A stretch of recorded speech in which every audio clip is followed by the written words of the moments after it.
I would now like to introduce Congresswoman Nanette Barragan. Congresswoman Barragan was elected to the U.S. House of Representatives in November 2016, becoming the first ever Latina to represent California's 44th Congressional District. She was selected by her peers to serve as both the freshman class president and regional whip for the 115th Congress, and has advocated for a bipartisan approach to resolving the standoff over DACA. Welcome, Congresswoman Barragan. Bob, back over to you. Hey, thanks for joining us. Good to see you. Well, thanks, Congresswoman. So we're having this event on bipartisanship, and I was looking up to see how the last presidential race in your district, and I saw President Trump is very popular. He got a whopping 12% of the vote. Right. Hillary Clinton got 83% of the vote. Correct. So why are you here? What bipartisan? In some ways, because there are some swing state who are in tough. They're bipartisan, but usually people and lawmakers who represent districts that are so Democratic or so Republican, they're not interested in bipartisanship. Well, people, when you talk to them at the local level, they care about getting jobs, they care about health care, they care about things that the rest of the country cares about. And the way you get there is through bipartisanship, especially when you're in the minority. You have to work with the majority to be able to get things done. So, look, my first day on the job, I asked, when do we get to do things with the Republicans? And they looked at me like I was crazy. And they said, oh, you have to wait to go to Harvard to do that. And we had to go outside on our own to try to build the relationships and establish those relationships to have the bipartisanship. How did you do that? Well, one of the things I do as a co-president of the freshman class is we do social events. Okay. You often read about books, how back in the day, members would stay behind, they would spend time with each other, through that build relationships. So what we've tried to do is to have a March Madness watch party, or some kind of social gathering where we get to see each other and get to know each other outside of being on the Hill. And sometimes that will lead to conversations about what can we work on together. And we actually had a day when we were at Harvard where there was staff in the room and their members were in the room. And we said, let's clear all the staff out. Because frankly, leadership sends people to take notes and see what's going on. And we cleared the room of all staff. And so you just had members of Congress in a room. And then we said, okay, let's put all the members who have been in the state legislatures in this side, and members who've never served before on this side. And we broke them up and we said, there's gotta be things we can work on. And what you saw in that room was something you don't see happening on the Hill. The hard part is, how do you keep that going when you don't have events that are bringing us together? When frankly, you know, within leadership, the Democrats and Republicans don't have these joint events where we're having these conversations. So it is more challenging, and you have to make an effort to go build these relationships. And it all starts with the relationship, because you're way more likely to get something done if you're friends with somebody.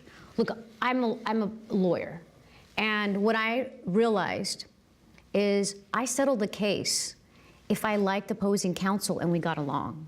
So we could say, hey, today in court, we're gonna go against each other, but afterward, we're gonna grab a cocktail, right? The same is true on the Hill, and the same is true here in Washington. Now, I've talked to some members who say that in the hallway, there will not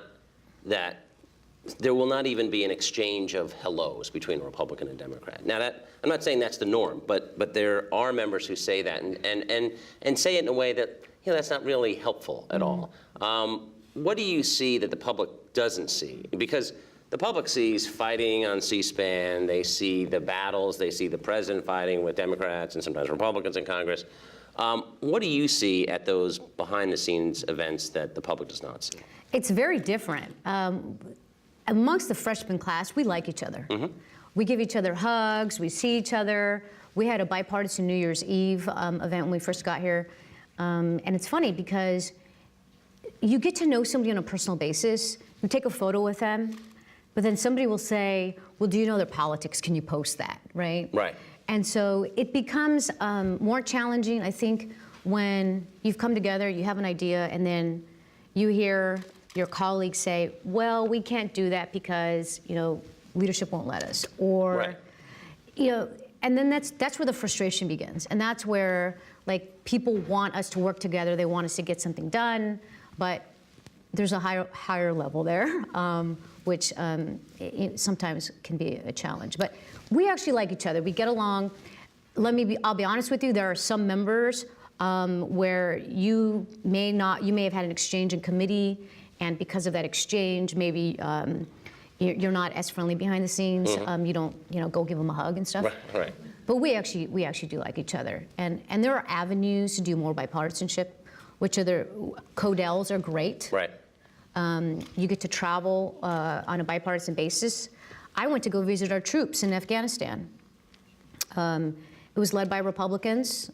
I was one of 2 Democrats on the trip. I was one of 2 women on the trip. And through that, you get to know your colleagues. Now, some of them you may not agree on the policy. Sure. But we walked out of a meeting, I remember, with the State Department, and we said, why don't we lead a bipartisan letter on this issue, right? And so there are avenues to create those relationships. Not enough, though. Right, but you've mentioned leadership. Is leadership one of the biggest obstacles? Because by definition, leadership is a partisan role. I think it is, because if you had leadership on both sides, having these joint events together and doing more things together, I think that you might see a little different result. Now, it's gotten more partisan over the years.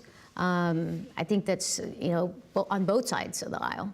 And so, look, I'll be honest with you. I go to my district, which, as you mentioned, is super blue, and people say, fight everything, right? There are some people who want you to fight everything. Right. And I said, what good is that going to do if we want to, invest in infrastructure? What is that going to do if we want to invest in creating jobs? And so when you actually talk to people in a group, when we do a number of town halls, we find that people want something to get done. Now, sometimes our values don't match up on where that is, but DACA is a great example. It's a bipartisan issue that's hugely impacts my district. It's a majority-minority district, and it's about 70% Latino. And here we talk about it on a bipartisan basis, but we're not seeing any action. And that is frustration. Now, behind closed doors, some of my colleagues tell me, I want to do this. This is a priority for me. I'm with you. And then I say, well, why don't you sign the discharge petition to force a vote on this? Right? And then that is where, of course, well, I have to be more careful, right? And that becomes the leadership, and they help decide who goes on what committees, and the reality is, there's ongoing politics, on the Hill. You remember the Congressional Hispanic Caucus. There was a controversy where Congressman Curbelo wanted in the caucus, and he was denied entry. In it, critics said that wasn't bipartisan, that he should have been allowed in. What do you say about that? Every member has to decide on whether to vote to allow somebody in or out of a caucus. I'll be honest with you, at the caucus meetings, a lot of the conversation is talking about strategy and how we're going to get a bill passed. And my understanding from the CBC, they have to often excuse one of their Republican members, Mia Love, right. so that they could talk about that strategy. And with what's happening right now in the country, and the president being as divisive as he is, and frankly attacking immigrants and people of color quite a bit, that is 99% of our conversation. And so, different people have different concerns, and frankly, I think that you apply and the membership decides.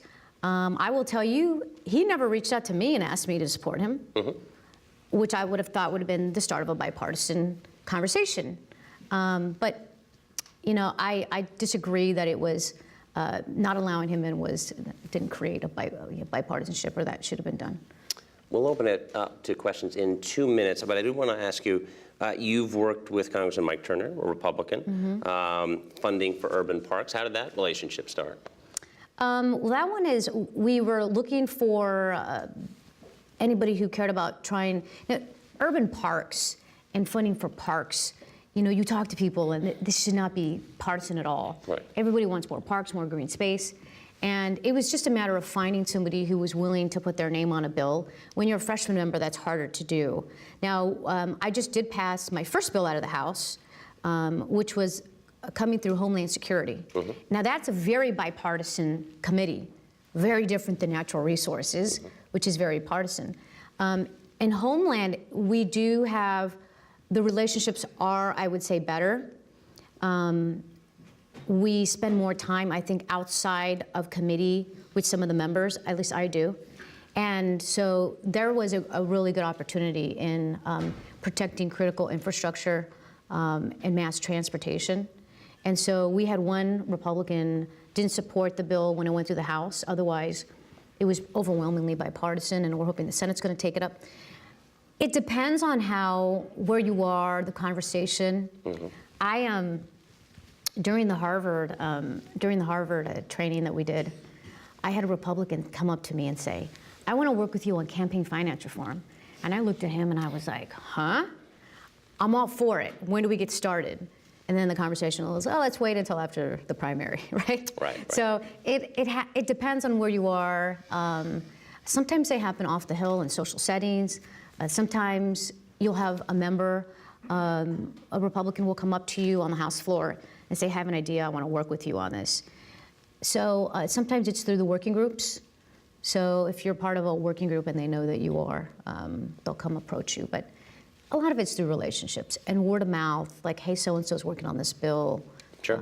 And so we, and the one thing that is, I think, even more frustrating is you could have a bipartisan bill and you may not get a vote on it, right? And that has been very frustrating because here you are building these relationships, getting a bill together, getting the sponsors together, and then they still won't give you a vote. Right. And that's true of a number of these, DACA bills where they're bipartisan and we just can't get a vote on it, so. A few minutes left. We will open it up for questions. If you have a question on bipartisanship and anything else going on in Congress, please raise your hand. In the back? I'll wait for the mic and then just identify yourself. Congresswoman, thank you so much for being here. I'm Jesper Vandenberg. I'm an ISEC student at George Mason University. So I have a question a little bit on the flip side of bipartisanship, because a lot of the hyperpartisan districts tend to view bipartisanship, as you said, as sort of a negative thing. So how do you go back to your district and sort of explain to them, like, look, this is the value of working together. They gave us this, so we can get that. How do you sell your message to the constituents that might be a little upset that you're working with Republicans? Well, the reality is that the people who come to our town halls, one of the things they ask is, "What are you doing for us? What are you getting done?" Right? They're not saying, "What did you fight this week in Congress?" Right? And so for me, when somebody asks me, "What did you get done?" or "What are you working on to get something done?" I have to say, look, we're in the minority party. I need Republicans to get this done. Whether it's investing in infrastructure or whether it's a vocational training program that they want more funding on. And so explaining how the system works is the first thing that I do, is I say, look, I don't get to set what goes to a vote. I don't get to set the hearings that we have in my committee. So the way I have to do this, I have to go find Republicans who are willing to work with me on this. And then we come up with an idea and then we put it together. And once you start explaining the process to them, they understand that you have to work with the other side, and we should be doing that either way. Otherwise, what ends up happening is you tell them, look, we then get a tax bill where you didn't have a single Democrat support, and frankly, in my communities, in my district, that's not going to help us, right? And I just heard a little of your conversation with the senator who was talking about the balanced budget, and now they're going to balance it with Social Security and Medicare. Well, guess what? That's completely wrong in my district, right? You're going to give a tax cut to the top 1% and 2%, and then who's going to pay for it? My working and middle-class families in my district. So then they're like, what are you doing to stop this? What are you doing to fight this, right? So it depends on the topic, and you do see more of the bipartisan, rather the partisan conversations happening on the top line things that we're seeing in the headlines, right? The immigration fight. The healthcare fight, the tax fight. So But there are areas where there is bipartisanship, and explaining it to people in the district, and making sure you're standing for your principles and your values, but that you find people with common ground to work on something. Last question about President Trump. What can he do? Republicans say the polarization really started in the Obama administration. Democrats are saying it's certainly Trump's fault. What could Trump do, or is it really that I'm sure there are some Democrats you talk to who are like they're not gonna work with him on anything because he's poisoned the well? Do you think he can repair relationships? The first thing he has to do is stay off of Twitter. I mean, that is not the way to do diplomacy. I wouldn't hold my breath on that. That is not the way to run a country. I mean, you don't build relationships through social media and tweeting at people. And you don't build relationships by bullying somebody on social media. And I think that's the first problem is we have. The second problem, frankly, that we have is we have a president we can't trust. We can't take his word for anything. One day he says he's for having a vote on a clean dream bill. The next hour, he says he's taken aback. How do you work with somebody if you can't sit down and look at them in the face and take their word for it when they say you have a deal? That has been, I think, one of the biggest challenges that we haven't seen in just about any other presidency, is generally a president will sit down with you, or if you're going to work with them, they give you your word, they stand by that word, not taking it back a few hours later. So I don't know how you get there to have the trust built.